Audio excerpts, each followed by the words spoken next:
Hello and welcome to Unacademy IAS English, a one-stop destination for the English medium civil services aspirants. A very good morning and welcome to the daily Hindu news analysis. So let's begin today's discussion by first looking at the topics that we are going to discuss. From the Delhi edition of the Hindu, I have chosen 7 important articles. We have 3 columns and editorials which are very relevant for both prelims and mains, and they require a thorough comprehensive analysis. And we have 4 small articles which could be important for the prelims exam. So let's cover all these topics as holistically as possible so that you don't have to go back and read the newspaper again. If you guys are liking our initiative and benefiting from them, do support us with your likes, your comments, and without fail, subscribe to our channel. Now before we start, we have a very important announcement. The new English online classroom program, the new batch is all set to begin from 14th of September, which is the Liberty batch. So this batch will be a comprehensive course for 2025 aspirants. It will include live classes from India's top English medium educators, along with prelims and mains test series, mentorship and doubt resolution sessions. So if you wish to enroll for this comprehensive program, you have an offer available which ends today. You can enroll for this Liberty batch at just 24,999. So the offer ends today, so make use of the offer and you can contact the number provided over here or click on the link provided in the video description. So with this, let's get started with today's The Hindu analysis by looking at the first article from page number 6. We have an editorial that is related to the Public Accounts Committee, or popularly called as the PAC, which is one of the most important parliamentary committees in India. This editorial examines the role and significance of the Public Accounts Committee of the Parliament. So let's understand what is the PAC, what is its composition, what is its role, what are the functions, what is its history, and how relevant is this parliamentary committee in a parliamentary democracy like India. If you look at the Public Accounts Committee, it is considered as one of the most powerful and the most significant amongst all parliamentary committees, because it plays a very important role in holding the executive accountable with regard to financial accountability. It is also one of the oldest parliamentary committees in India, going back to pre-colonial, pre-independence times. So it is a committee that consists of few selected members of the parliament from both Lok Sabha and Rajya Sabha, and it is responsible for essentially auditing the revenue and expenditure of the government to keep a check on the financial management by the government. For example, you would have heard about the CAG, the Comptroller Auditor General. The CAG audits the government's expenditure and submits a report to the parliament. These CAG reports, which are tabled in the parliament, can be examined and scrutinized by the Public Accounts Committee.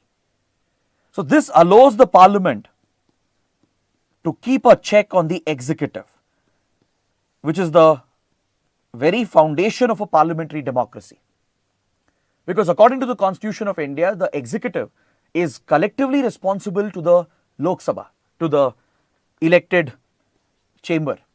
And Public Accounts Committee ensures this accountability, the financial accountability of the administration of the executive to the legislature. So if you look at its history, it was established way back in 1921 following the Government of India Act 1919 or the Montagu-Chelmsford reforms. But back then its composition was entirely different. It was headed by the finance member in the Executive Council, and essentially the finance minister equivalent of the then colonial government would be heading this important committee. So that was a clear conflict of interest. But post-independence, its composition has undergone a radical change, especially after 1947. Initially, it was still the finance minister who was heading the committee, but after the constitution was adopted in 1950, that is when the newly structured Public Accounts Committee was established. Its composition underwent a radical change and it provided for accountability of the executive as far as the financial expenditure was concerned, and allowed the opposition to exercise a certain degree of control to question the government and the executive regarding government revenue and government expenditure. So this committee essentially functions under the control of the Speaker, and it has a very unique composition which makes it a very useful tool in parliamentary democracy as far as parliamentary accountability is concerned. So if you look at the composition, which can be important for your prelims as well, its membership consists of not more than 22 members of parliament. So the total membership is not more than 22 MPs. 15 of them are elected from the Lok Sabha and not more than 7 members come from the Rajya Sabha. So the Speaker of the Lok Sabha ensures the establishment of the committee. The Lok Sabha Secretariat plays a critical role in its establishment, and it consists of 22 members in total, 15 from Lok Sabha who are elected and 7 coming from the Rajya Sabha. So the members are elected for a 1-year term. So every year the PAC is reconstituted, and the election of the MPs is done by using the principle of proportional representation through means of a single transferable vote. So for 1-year term, the PAC will ensure that the financial audit of government revenue and expenditure is carried out, the CAG reports tabled in the parliament are scrutinized, and the executive is called into question. So government officials and the ministers are answerable to the PAC, which makes this parliamentary committee one of the most powerful parliamentary committees as well. So the chairperson of the committee was initially appointed by the Speaker amongst these 22 MPs. But from 1967-68, a convention was evolved where the chairperson would be a member from the opposition party, generally the single largest opposition party. So this committee, which is headed by an opposition leader, provides for parliamentary accountability and ensures that the government, the executive, is held answerable to the legislature. So this convention has remained, this practice remains till date. The chairperson will always come from the opposition, usually from the single largest party. And another criteria is that no minister from the Council of Ministers can be a member, because that would be a case of conflict of interest.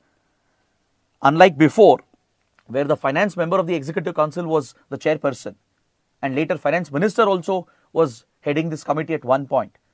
That was a clear case of conflict of interest. But there is a restriction following the reconstitution of PAC in 1950 that a sitting minister of the government cannot be a part of Public Accounts Committee. So of course there will be members from the ruling party, from the coalition, and there would be members from the opposition. So this fine mix of members within the PAC allows the PAC to function efficiently and ensure accountability of the government on the floor of the House.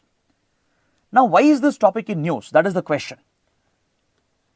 And what exactly is the editorial talking about? So let's take a look at this. See, over the last decade, the Modi government, which has been in power, enjoyed complete majority in the parliament.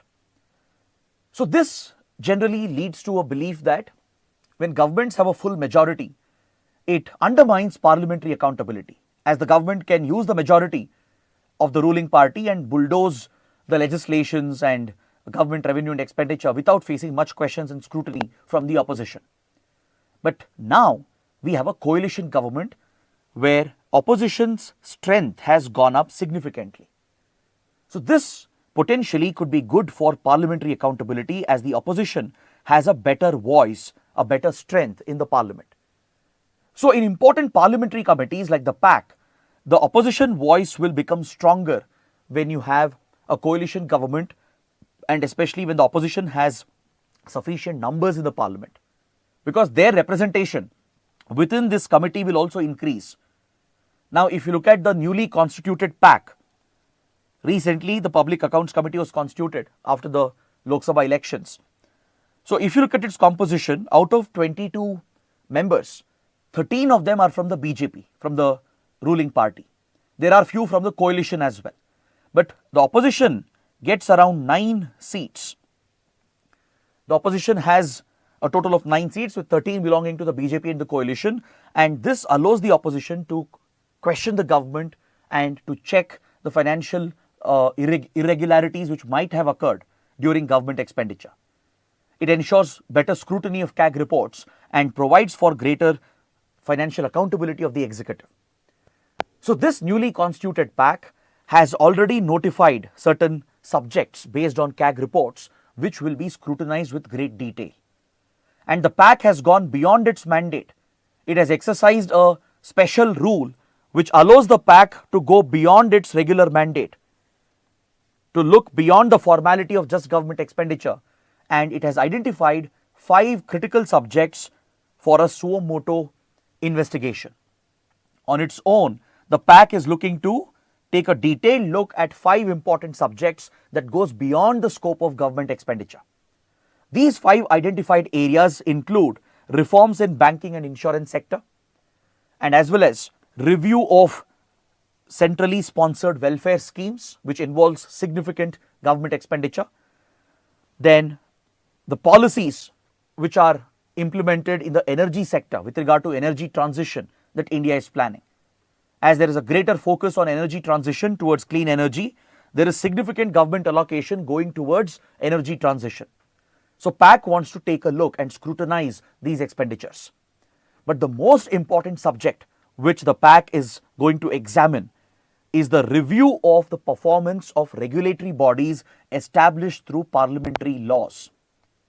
Regulatory bodies like SEBI, TRAI, Airports Authority of India, etc., which are statutory regulatory bodies established through a parliamentary law, they will be scrutinized, their functioning will be accounted by the PAC.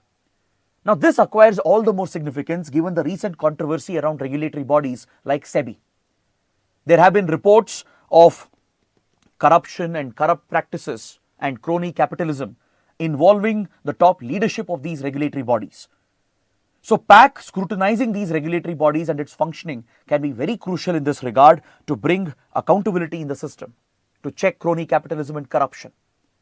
And the final subject which will be examined is the levy and regulation of fees and tariffs and other user charges on public infrastructure and public utilities, to determine whether these levies which are placed on public infrastructure and usage of public facilities, is it viable and is it feasible for the common man? For example, the tolls you pay when you use expressways and the various user charges, levies that we end up paying as consumers when we are using public facilities and public infrastructure. So the viability of this, the feasibility of this will be examined as well by the PAC. So these 5 subjects which have been picked along with the 161 subjects based on CAG reports, this ensures that the PAC will go into the details, it will question the government, it will call the ministers, the government officials to answer on the floor of the House to the parliamentary committees, thus ensuring accountability in the system. So that is where the significance, the relevance of PAC lies in the Indian polity. So please understand that in the constitutional scheme of things, the constitution envisages the parliament as the primary controller of the finances. If you look at the budget, if you look at taxation and revenue collection and expenditure, parliament has primary control over finances. According to the constitutional mandate, if any new tax has to be imposed, it has to be backed up with a parliamentary law. Then if you look at government expenditure, the government cannot draw money from the consolidated fund without getting the appropriation bills passed in the parliament. So without prior sanction of the parliament, the government can't draw from the consolidated fund of India. And even the CAG, which is responsible for the financial audits, is a constitutional body in itself. Now can you tell me which article in the constitution provides for the establishment of comptroller and auditor general? Please mention the article number in the comment section below. So these CAG reports are eventually tabled in the parliament and they are thoroughly examined and scrutinized by the Public Accounts Committee. So as you can see, the constitutional provisions are very clear that parliament has primary control over finances, and it's only natural for the PAC to exercise its mandate, and accordingly the PAC, the newly constituted PAC, has picked up these critical subjects, and the editorial says that this is good for parliamentary democracy, because in a coalition government where the opposition is slightly stronger, relatively stronger, it allows the PAC to play a bigger role, and the editorial is urging the PAC to assert its parliamentary authority so that the executive is held answerable to the people. Eventually, that is the job of your MPs who are acting as our elected representatives. The primary task of the MPs is to hold the executive accountable, and that is what ensures accountability in a parliamentary democracy. So this is what we learn from this important article. So based on this, let's see what kind of question can be asked. Please take this up as a practice question. The Public Accounts Committee should assert its role as an instrument of parliamentary authority and the enforcer of the executive's accountability to the people. Examine the statement. So based on what we have discussed, see if you can write an answer to this question.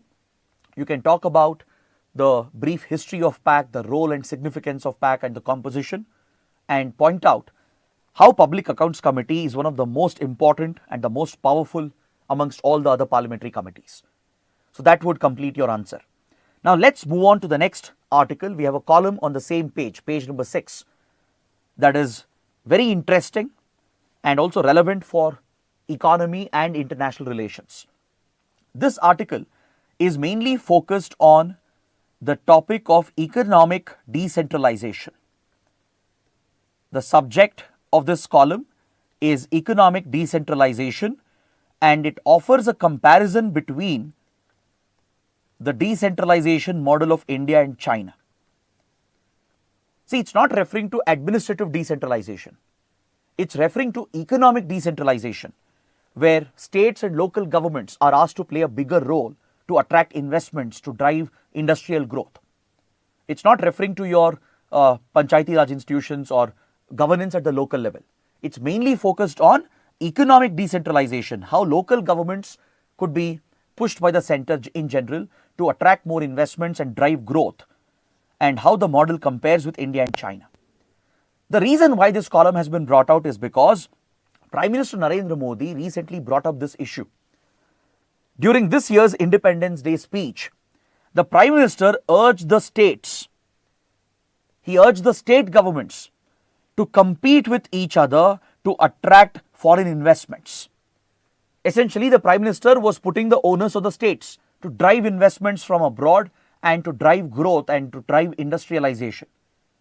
So this has given rise to speculation that the center is trying to push economic decentralization, where the states are asked to compete with each other, where the states are given the onus to drive industrial development, to drive growth, create jobs. So this model has been compared by the writers with the Chinese model of economic decentralization. The writers feel that this suggestion by Prime Minister Modi could be potentially inspired by the Chinese model of economic decentralization. So let's examine what the writers are trying to argue here. The writers point out that if you look at the Chinese model of economic decentralization, where the Communist Party at the center pushed the provincial governments to focus more on industrial growth, this model of Chinese economic decentralization worked very well for China for several years. This is what led to China's industrialization over the last 3-4 decades. This is what pushed China to become the global manufacturing hub, to dominate the global supply chains.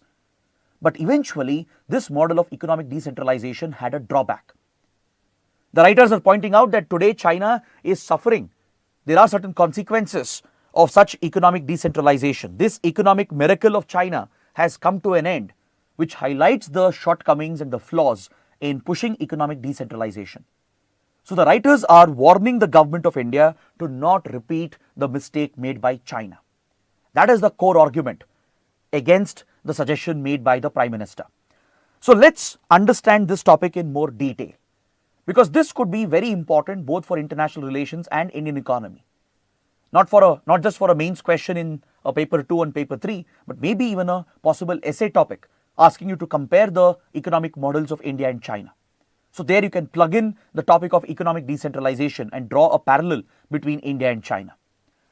Now let's see what exactly local governments, when I say local governments, it's not just your third tier institutions like Panchayati Raj institutions, municipal bodies. It also includes the provincial level governments, the state level governments. Now if you look at India and the expenditure that is done at the, let's say at the municipal level, at the city level, the total expenditure incurred by your municipal bodies is very minimal, hardly 3% of the total government spending. Now, even if you take the state governments into account, along with your urban local bodies and PRIs, the overall expenditure incurred by these governments is a very small percentage of the overall national spending by the government. Now, compare this with China. In China, there is a significant difference. The provincial governments and the sub-provincial governments account for more than 51% of total government spending. In China, if you look at the economic model, right, it's a single party state. It's a single party authoritarian state ruled by the Communist Party of China. So, you have a very strong authoritarian center which directs the provincial governments. The center lays down the broad policy guidelines, and provincial governments with the local bodies at the city level, they are expected to come out with actual policies and implement policies towards industrialization. Generally, this is the model that Communist China has followed, where the central leadership of the Communist Party, led by the Politburo, will lay down the priorities and the overall guidelines, and it places the onus on the provincial and sub-provincial governments to take over the policy implementation and the exact model of growth and investment, which will be decided at the provincial, sub-provincial level. In fact, a number of tasks, including tackling unemployment, creating jobs, focusing on insurance and pensions and social security for the employers, for the employees, it is all handled by the local level governments in China. Generally, in India, we associate these subjects with the central government. When we think of PF, pension, insurance, social security in general, right? In India, we associate these tasks or these public services with the central government, with the national government. But that is not the case in China. The center doesn't deal with this. The local governments from provincial to sub-provincial level are expected to deal with employment creation, tackling unemployment, promoting industrialization, attracting investments from abroad, and also protecting the employees, providing social security to them. All these tasks are carried out at the local level. So, this is a stark difference in our model, right? If you look at China, there is greater economic decentralization where the subnational governments are playing a bigger role in deciding the economic policy, in attracting investments, in promoting industrialization. I am sure all of you are familiar with China's manufacturing model, how China became a market for cheap labor, how it attracted global manufacturing firms from around the world and became a hub of global manufacturing, how it expanded SEZ model or special economic zones. All these initiatives were primarily driven by provincial level governments. It was not driven by the Communist Party at the center, it was driven by provincial level governments. So, this is where the writers are pointing out the limitations of this model. This model worked for China. It gave a lot of results. They are not denying that. But the limitations are also very evident. See, a few decades ago, one of China's most popular authoritative leader, Deng Xiaoping, was on a tour of the southern region. And to impress the Chinese leader, the premier, local governments went on a spending spree. The provincial governments spent extensively over months to create new infrastructure, to attract more industries, so that they could impress the Chinese leader.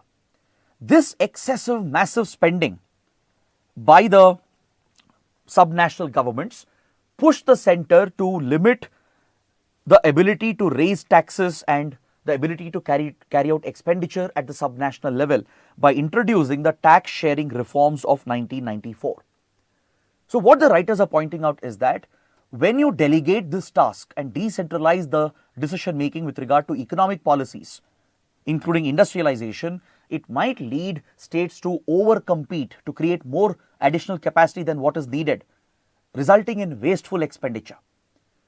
And as wasteful expenditure increases, it might push the center to interfere with the finances of the states, leading to a compromise on fiscal federalism, leading to weakening of the principle of federalism. See, China is no federal state, right? China is not even a constitutional state. It is a single party authoritarian state. But in China, the fact that the over expenditure by the subnational governments led to the curbing of their finances, their revenue, their expenditure by the center, is a clear lesson that the same is likely to happen. If you push the states to compete with each other for industrialization, for attracting investments, it might push the states to over invest, to overdo everything, leading to unnecessary wasteful expenditure. This might give results in the short term. It might attract investments, create more jobs and create more industrialization, bring growth as well. But eventually, the governments will realize that a lot of it was wasteful expenditure. There would be a lot of overlap in what the states are spending. Eventually, the center will crack down to ensure that fiscal responsibility is maintained, leading to curbing of fiscal federalism and affects the independence, the autonomy of the states eventually. It eventually weakens the very spirit of federalism, which is part of the basic structure of the constitution. So that is one concern being flagged by the writers. By looking at what happened in China and how the center interfered with the provincial finances and introduced the tax sharing reforms to limit and restrict the ability of the provinces to raise funds. It's a lesson for India that eventually the center is likely to stamp down on the excessive expenditure happening at the subnational level, leading to weakening of federalism and reducing the independence of the states. In India, we already have this concern where states are criticizing the center, the limited allocation that the center is providing, where the center appears to favor the ruling parties which are in power at the state, whereas it is alleged to discriminate against opposition ruled states. So such tendencies are likely to increase, and the center-state fiscal relations are likely to take a bigger hit if the model is followed. And there are other practical problems that China has been facing today because of its economic decentralization model. The writers talk about how China initially laid out a broad plan at the national level, and it gave the freedom, the flexibility to the provinces and the cities to decide the exact contour of these policies. If you go back to 1990s, when China was pioneering its economic reforms, when it was on the verge of becoming a major global powerhouse, economic powerhouse, what the Communist Party at the center did was, it just came out with broad policies, overarching guidelines, giving full flexibility and more autonomy to the provinces and the cities to determine the actual contours of those policies. The idea of the center in China was to trigger competition. The idea was to push the provinces and local governments to compete with each other, and the logic here was that decentralization can be good. It will localize decision making, it will ensure localized accountability and responsibility, it will push the local governments and provincial governments to try and compete with each other collectively, which might bring national development. So this model was followed for almost a couple of decades, from almost 1980s, late 80s to early 90s, all the way till 2010, 2013. So during that 20-30 year period, this is the model that China followed, where the Communist Party at the center would not excessively interfere. It would only set the broad outlines and guidelines and targets, allowing flexibility to the provinces and the local governments. So as expected, this economic decentralization model worked for China. It did give a very good result, because states were now focused on driving their own growth. They had greater flexibility, greater freedom to spend. They were accounting for most of the expenditure happening at the national level, right? Overall expenditure, if you take the government spending in China during these 20-30 year period, lot of spending, more than 50-60% spending was happening at the state and local city level. So states were competing with each other. So provinces like Guangdong, which is known for pioneering the SEZ model, right, started focusing on special economic zones.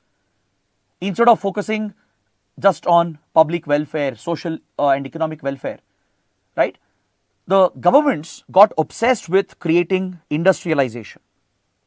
So Guangdong is a great example, the coastal province of Guangdong, where the major SEZs, manufacturing clusters, are located. It prioritized allocating land for industrialization. Instead of focusing on housing, on social welfare, public welfare and delivering public services, most resources were diverted, including land, was diverted towards industrialization, and SEZ model was widely adopted by the provincial governments. So this was good for China. It attracted foreign investors, major manufacturing firms. They moved their shops to China, and China all of a sudden became the manufacturing hub of the world. So provinces and local governments came out with favorable policies to favor the private investors and the foreign investors, and this competitive model worked very well for China for almost 2 decades. This is what transformed the Chinese economy. This is what allowed China to become a manufacturing hub and dominate the global supply chains. So until the period of Hu Jintao, until around 2010, this model was working very well for China. But eventually, the shortcomings of this policy started catching up. By the time Xi Jinping took over and became the Chinese premier by 2012, the shortcomings of this model was already impacting China severely, and the consequences are very evident, very visible. So let us see what are the drawbacks. When you allow provincial and local and subnational governments to lead industrialization and attract investments, let's see what happens.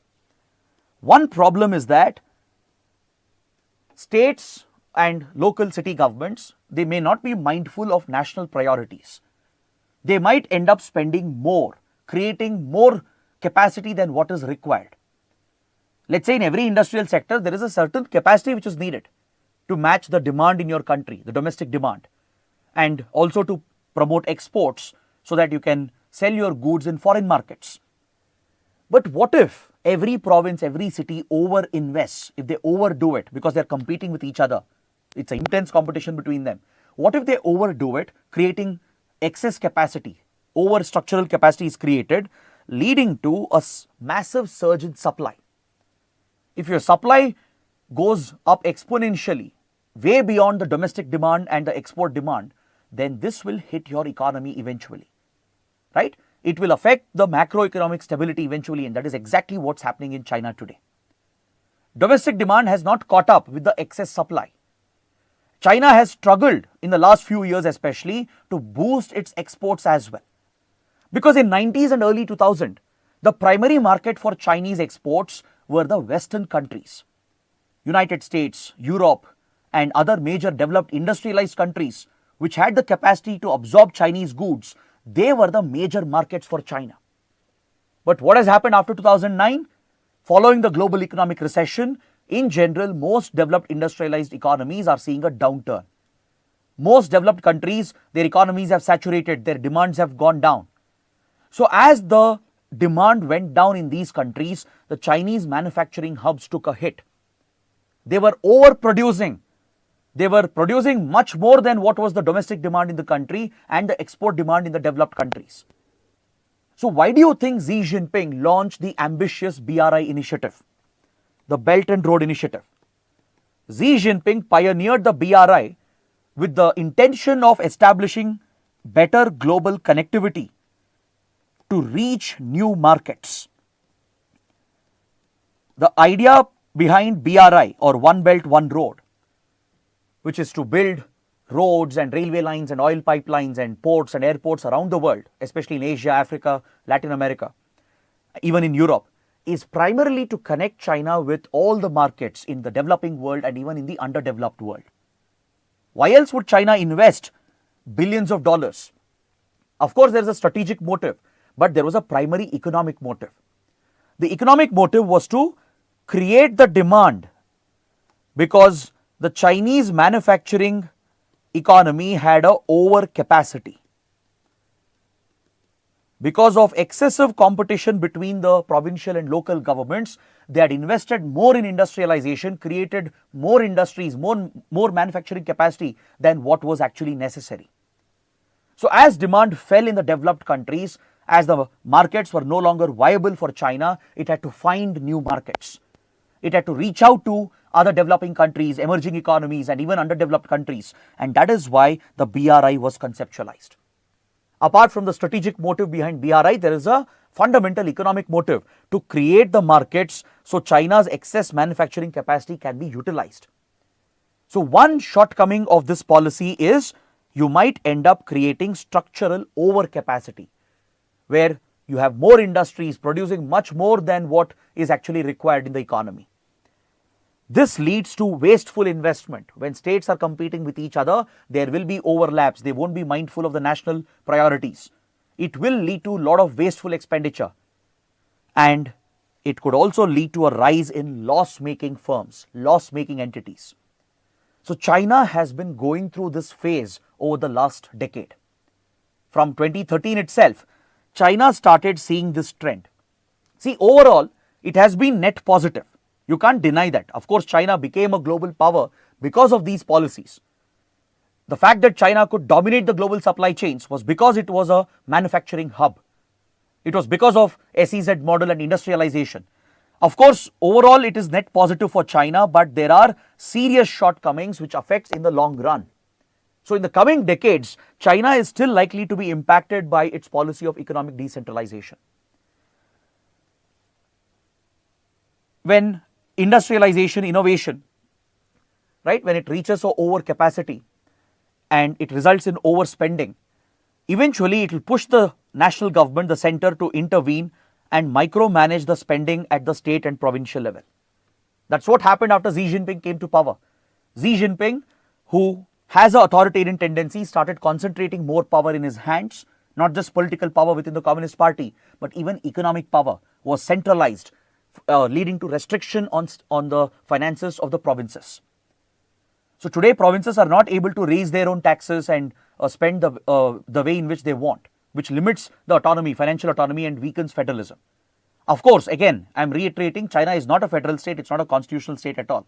But if that were to happen, if the center were to gain greater control on state finances, in a constitutional setup like India, in a federal setup like India, this would have more serious consequences. And of course, there is another factor as well which has played a role, which is China's aggression in global geopolitics. Now, have you heard of this analysis that most foreign governments, they look at Chinese companies with suspicion? If you look at Chinese companies like Huawei or ZTE, they have established global dominance. But most governments look at these companies with suspicion because of their suspected ties with Chinese security agencies, right? And also, most countries are wary today to deal with China because they feel that if they become heavily dependent on China, China might leverage this geopolitically, leading to security and strategic threats. China has a habit of using its economic advantage and leverage that for geopolitical gains. This became very evident during COVID-19 when the pandemic hit, when China's SEZs and industries were shut, right? When the manufacturing capacity of China came down, the global supply chains, which were dominated by China, were completely disrupted. This had a global impact. Around the world, production, manufacturing was hit, industrial output, including services output, took a massive hit around the world, leading to fears amongst governments that what if China misuses its potential someday to gain a strategic advantage. Given the geopolitical rivalries China has with most global powers, what if China misuses the economic advantage given by its manufacturing strength? And what if it disrupts the supply chain deliberately to hit the countries dependent on China? If you remember in 2020 when the Ladakh crisis broke out, India also restricted Chinese imports, and we have become more cautious about our over-dependency on Chinese imports. That's where India launched the Atmanirbhar Bharat initiative to become self-sufficient, to reduce dependency on China. So many countries have that fear, right? And this fear factor about China misusing the economic advantage and Chinese companies being linked to Chinese intelligence, it has led to reduction in demand for Chinese products. If you look at the 5G markets around the world, most Western governments have banned Chinese companies like Huawei from entering their 5G networks, because there's already suspicion that in the existing 2G, 3G, 4G networks, which is dominated by Huawei ZTE, it's believed that Chinese intelligence, they have installed backdoors, security backdoors through which they can hack into the networks of foreign countries to launch cyber war and cyber espionage campaigns. So the aggressive diplomacy and the security military strategy of China also had an impact. It has led to the weakening of demand for Chinese produced goods and Chinese companies. So now in this situation, when you end up creating overcapacity, when you end up spending a lot, eventually if there is no demand, this is going to hit your economy significantly. See, of course, there are benefits. I'm acknowledging that as well. The writers are talking about the benefits of this policy. For example, look at China's steel industry. At one point, China was importing steel. Can you believe that? China was a dependent country, importing steel from other countries. But because of this economic decentralization policy, several provinces and city level governments, they prioritized the iron and steel industry. They created the right policies, allocated land for SEZs, and promoted these metallurgical industries. And overnight, within few years, China became the leading producer of steel. And today it's an exporter of steel, one of the largest exporters of steel in the world. It not only met its domestic demand, but it clearly became an exporter, one of the largest exporters of steel in the world. So there are benefits as well. But there is a significant shortcoming in the long run. Tackling the overcapacity has already become a policy priority for China today. Today, China is producing more steel than what is necessary, especially when global economy takes a hit. In the last 4 years, we have taken multiple hits. The pandemic, the wars, right? They have hit global demand. So today, China is struggling with overcapacity. It's producing more than what is required. So this promotes tendencies in the economy at the macroeconomic level, which can hit the foundation of your economy. It could lead to a disinflationary trend, right? It could weaken. Eventual domestic demand could be weakened. And that is what you are seeing in China's housing sector, for example. The overall slowdown, weakening of the Chinese economy has hit China's housing sector. And today you are seeing ghost towns and ghost buildings in China, despite being the second most populous country, because there has been an overcapacity which has been created in everything, in every industry, in every city. There is an overcapacity which has been created because at the state and local level, because of the excess competition pushed by the center, they invested more, they did more than what was necessary. And now controlling this has become a nightmare for China. Right now, China is struggling to sell the steel.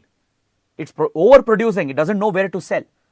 And don't forget, BRI is also not giving the desired results, because most countries which are part of BRI, they are all poor countries, underdeveloped countries in Asia and Africa. Many of them are still developing countries. So they don't really have such demand for Chinese products and goods. China was hoping that new markets will increase the demand, but that doesn't happen if the new markets are poor countries, least developed countries and developing countries. So this is where China is facing a roadblock, and that is the caution, the warning that the writers are giving to India. They're not saying the exact same thing will happen, but there are lessons for India from China's approach. Even though overall it can be net positive, it can turn the country into a major hub for manufacturing, attracting investments, where states can create jobs and drive industrialization. So net positivity is definitely there. But what about the long-term shortcomings? Because this cycle will not last, this phase will not last. Eventually you will reach a stage of overcapacity and lower demand, and you will never be able to correct that. Any correction will require strict policies where you cut down the flexibility of the states and the local governments. You restrict their finances, and essentially it could lead to economic stagnation. It could lead to a collapse of your economic fundamentals, and it could have a huge impact on the economy and the society and the polity itself. So that is why the writers are urging caution for India when it comes to pushing the states to compete for industrialization and attracting foreign investments. So that is the important analysis, a very detailed, interesting analysis that the writers have presented. So please take up a practice question based on this. India must note that decentralization, once celebrated as a reason for China's economic miracle, has turned counterproductive. Critically evaluate. Again, I will not discuss the answer here. Let's see how many of you can write an answer based on what we have discussed. So some of you, at least I expect you to post the answers in the comments so it can help the other students as well, and I'll take a look at your answers later. Now let's look at another important and interesting article on page number 10 related to internal security. Yesterday at an event, Defence Minister Rajnath Singh and the Chief of the Indian Army both have spoken about the importance of border development. How border development can guarantee external security. How border development can play a role in protecting territorial integrity and sovereignty, especially in disputed areas and with hostile neighbors with whom we share international borders. So let's understand the concept of border development, what Rajnath Singh was conveying.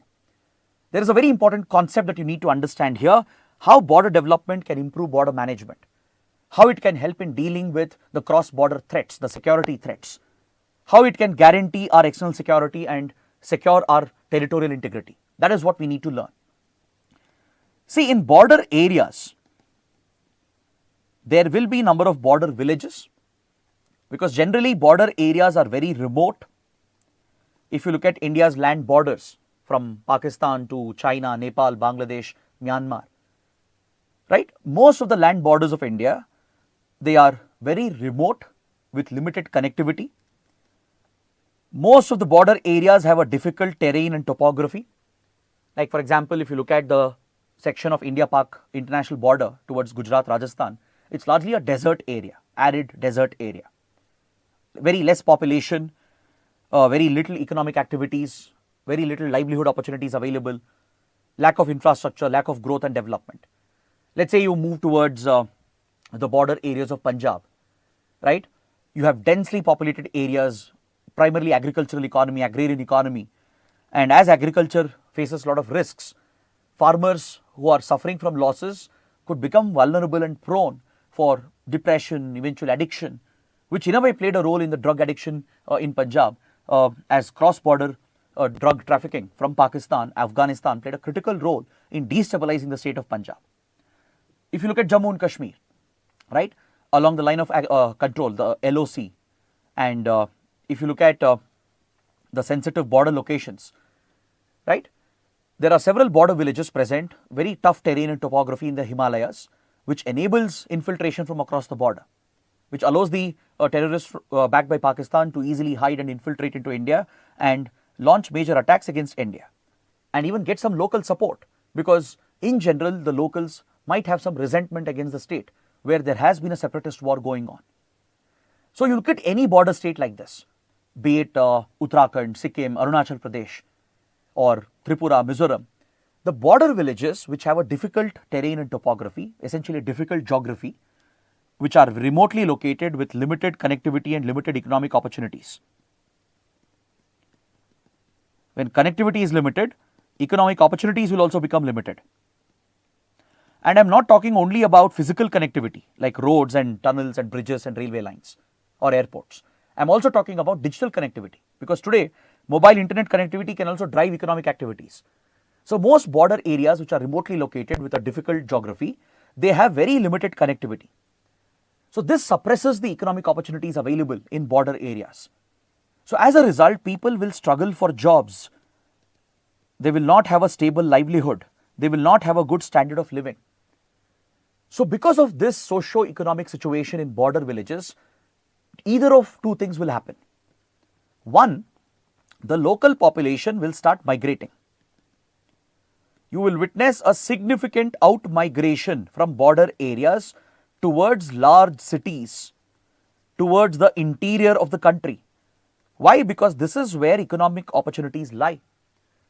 So from border villages of Ladakh or Kashmir or Uttarakhand or Arunachal Pradesh, the youth will move out.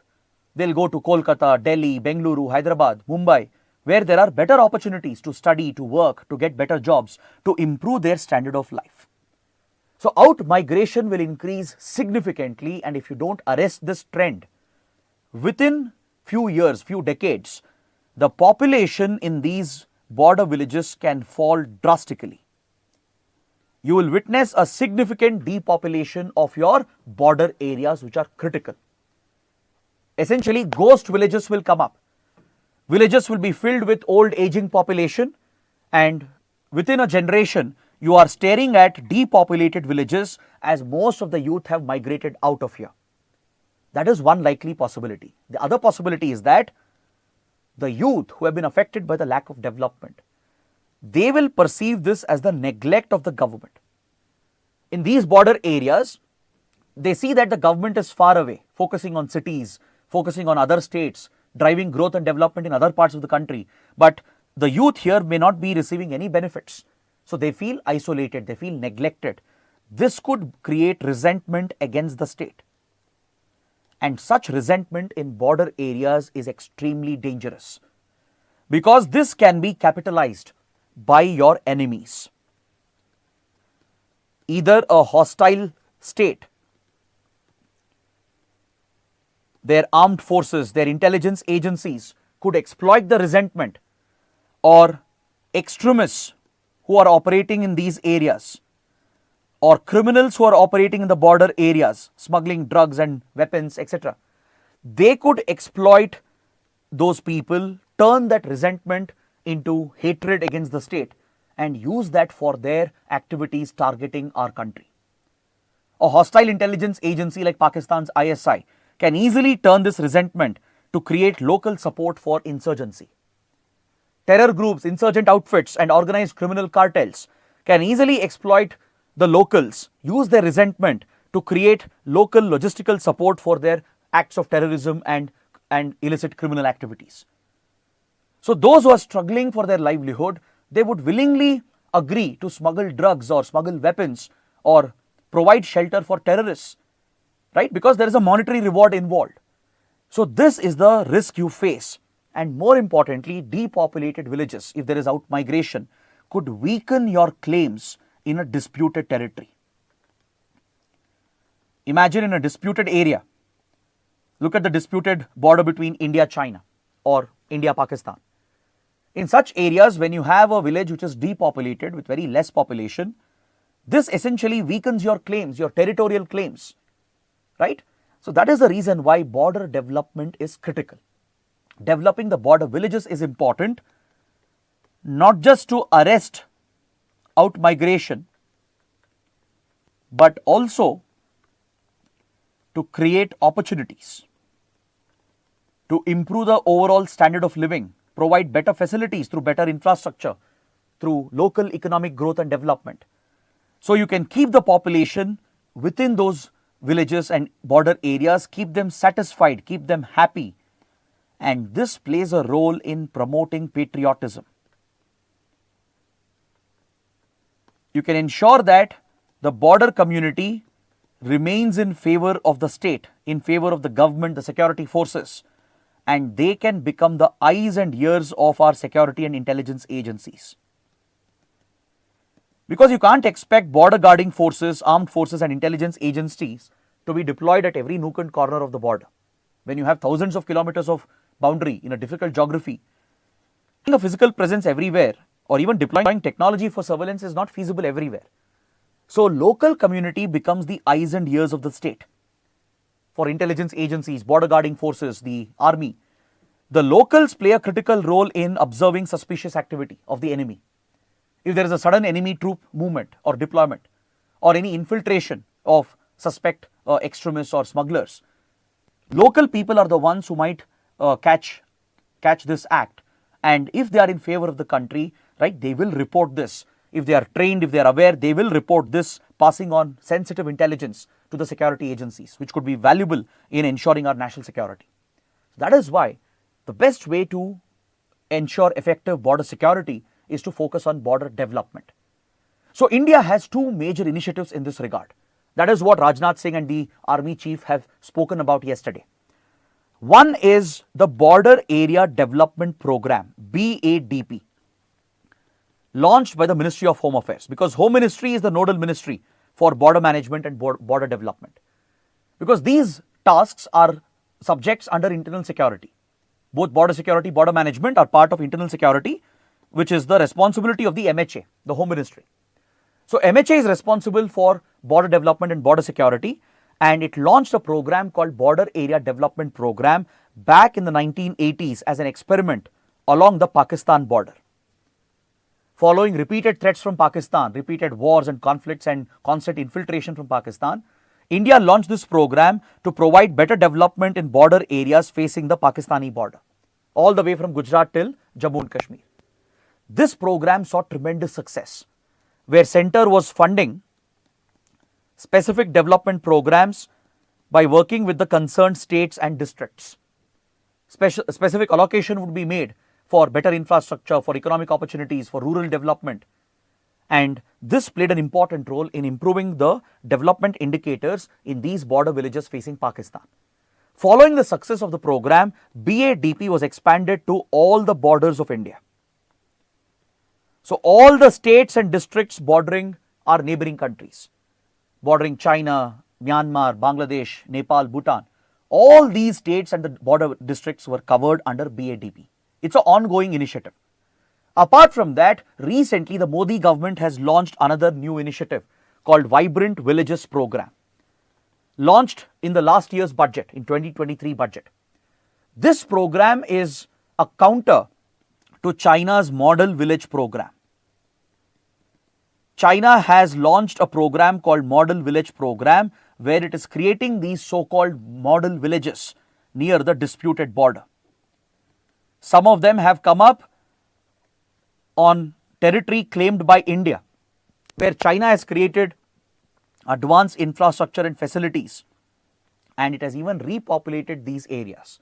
It has brought population from interior parts of China, and it is settling population in border areas in these so-called model villages. It has built all the facilities needed. There is adequate electricity and water, housing facilities, and as well as infrastructure, connectivity infrastructure, and economic opportunities being created. So China is pushing people from other parts of the country to move and settle in the border areas in these so-called model villages, which could potentially enhance China's claims in the disputed territory, which could weaken our claims, right? So to counter this, we launched the Vibrant Villages Program, specifically focused on the northern border, that is the Chinese border. So this is a parallel program along with BADP. BADP continues, but parallelly we have launched a specific program focusing on the border villages facing China. So it is being implemented in states like Himachal Pradesh, Uttarakhand, Arunachal Pradesh, Sikkim, and as well as in the Union Territory of Ladakh. So this program is specific to the border villages facing China, from Ladakh to Himachal Pradesh, Uttarakhand, Sikkim and Arunachal Pradesh. Around 2,000 plus villages have been chosen, and a dedicated allocation of funds has been made under the program. More than 4,000 crore rupees has been allotted, and the focus is better infrastructure, better economic opportunities. The idea is to arrest out migration, to keep the border areas populated, strengthen our claims, and ensure the local community acts as eyes and ears of our security forces. The Defence Minister has also highlighted the remarkable success of Border Road Organisation in strengthening our border infrastructure and border connectivity.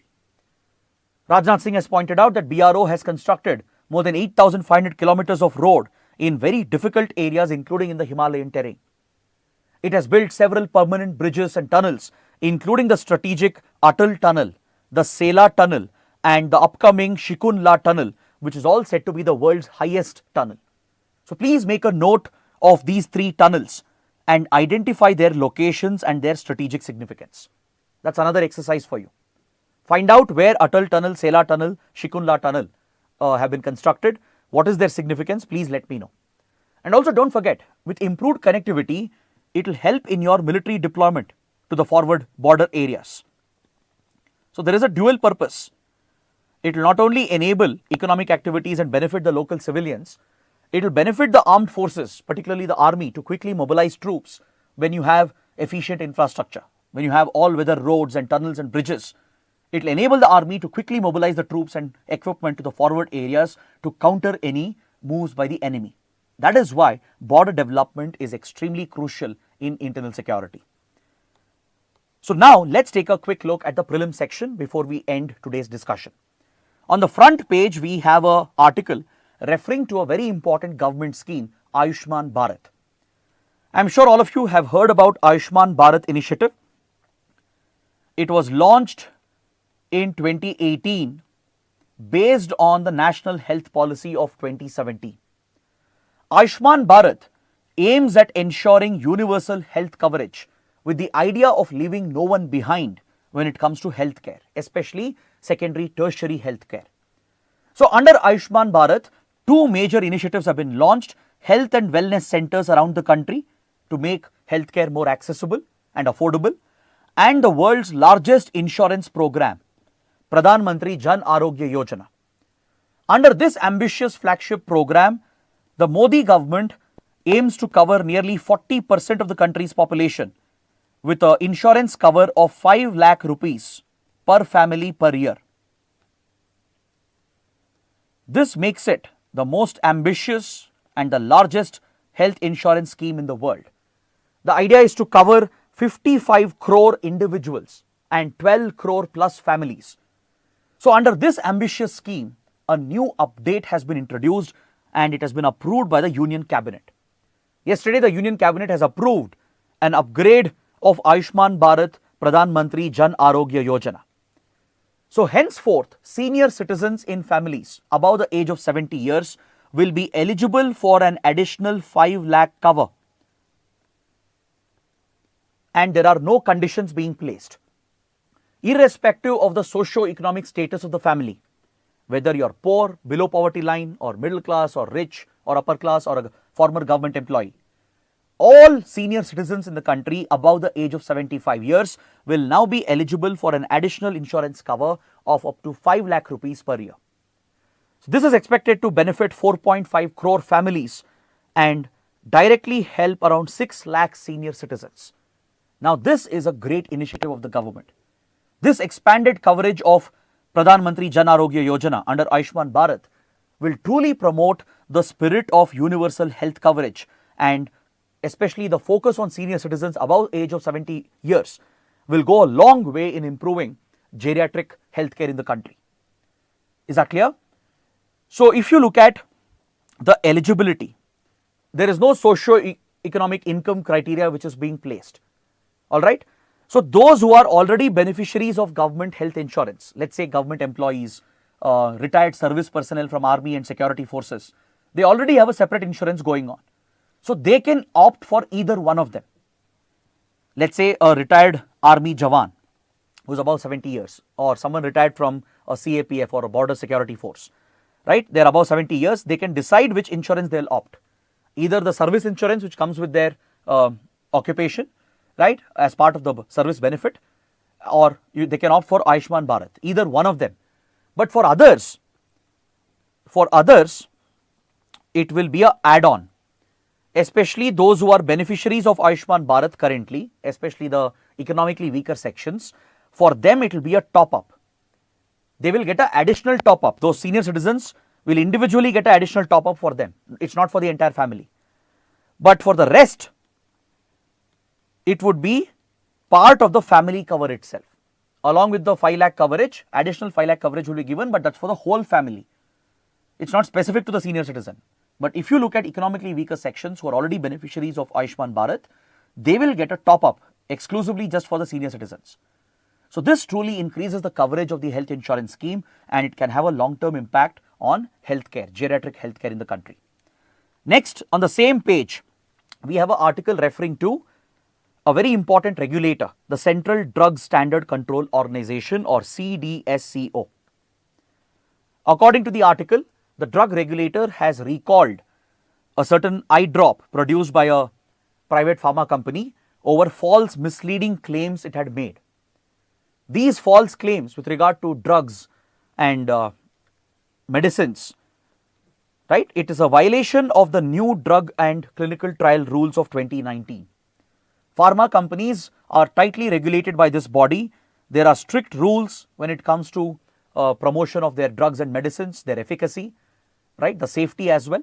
So based on certain reports that this particular eye drop brand was promoting misleading claims and false claims, the CDSCO has acted against the company and has recalled these eye drops from the market, as it was a violation of the new drugs and clinical trials of 2019.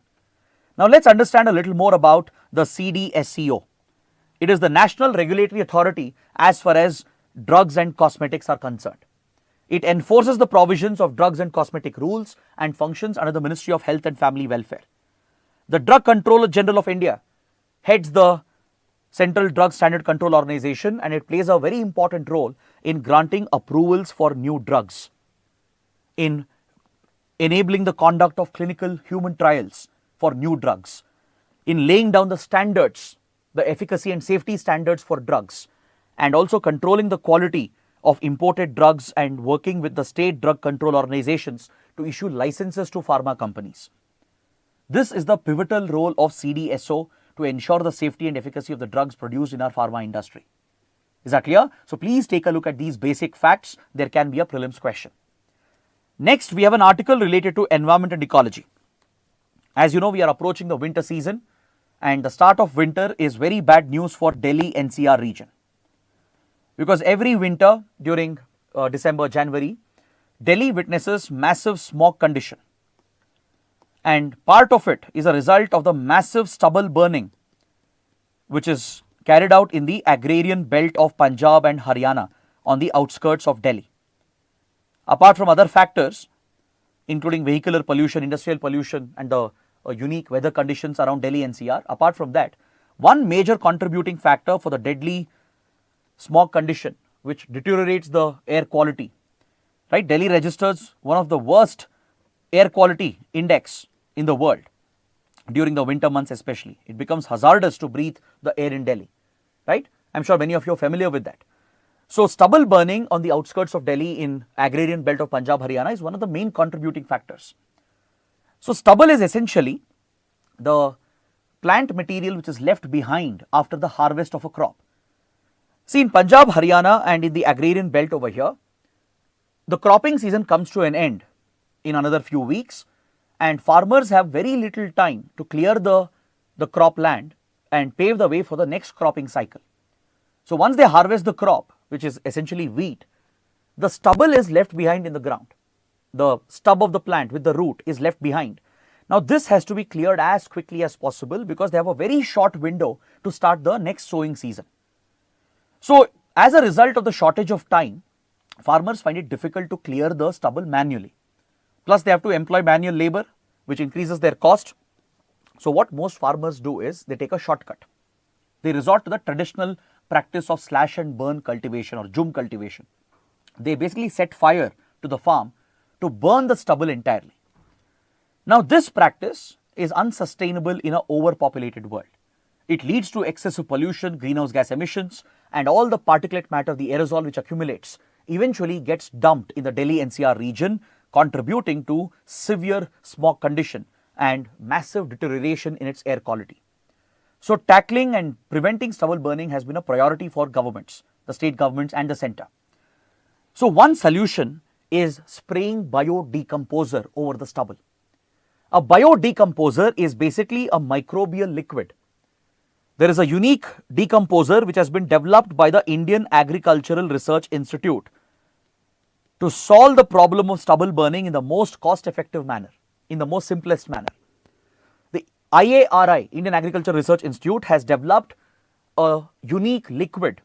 It's a microbial liquid that consists of microorganisms which can naturally decompose the stubble in a very short span of time. So all you have to do is you have to spray the bio-decomposer on the crop field, on the field where the crop has been harvested. So the microbial liquid which contains these decomposing microorganisms, it will break down the stubble and naturally it will decompose the stubble in a very short span of time. So this initiative has been undertaken by the concerned governments, but there is criticism as well regarding the efficacy of this initiative. Regarding its efficacy, there have been questions raised by the critics, but this is something you should be aware of. Bio-decomposer is a microbial liquid developed by the IARI, and it enables the natural decomposition of the stubble in a short span of time, which can help in tackling the problem of stubble burning. Now coming to another important article. On page 12, we have an article that refers to a new government initiative called Mission Mausam. The central government has launched a new mission, Mission Mausam, and this mission will be implemented by the Ministry of Earth Sciences. Ministry of Earth Sciences is the nodal ministry for implementing Mission Mausam. The government is allocating 2,000 crores for a 2-year period to ensure the success of this initiative. So what's the objective? What's the focus of this program? The objective is to significantly improve weather forecasting, to improve weather forecasting services, to make weather forecasting more accurate and improve the atmospheric meteorological services offered by the Ministry of Earth Sciences. I am sure you have heard about the IMD, India Meteorological Department. The IMD functions under the Ministry of Earth Sciences and it is the nodal agency for early warning, weather forecasting and meteorological services. So IMD relies on a network of sensors and scientific instruments to collect the data, which allows the IMD to make these accurate predictions about meteorological conditions and weather. So IMD relies on a network of radars, Doppler radars to track the clouds, the rain-bearing cumulonimbus clouds. It relies on ISRO's satellite network, especially the meteorological satellites which have the right payload to observe the atmosphere, right, to monitor the meteorological conditions. And it also uses drones, rain gauges and automatic weather stations located around the country to collect the required data, and this data is crunched using supercomputers. Because these advanced weather forecasting models are very difficult to run. You need supercomputing capabilities to run those models and to come out with accurate forecasts. But every now and then IMD faces criticism for failing to predict a disaster like a cloud burst or intense rainfall which led to floods. IMD faces criticism in this regard. So to improve weather forecasting services, atmospheric and meteorological services, Ministry of Earth Sciences is launching mission Mausam, and 2,000 crores will be spent in the next 2 years with main focus on improving the technology. The focus will be on next generation technology of radars and satellites which can improve the weather forecasting model. So that is the objective of mission Mausam. So on this note, I would like to bring my discussion to an end. I hope you guys have liked the session and understood every topic. And if you did, please let me know in the comments. Don't forget to press the like button and do subscribe to our channel. So that is it for today. Thanks for watching. I'll see you tomorrow. Till then, take care. Have a good day.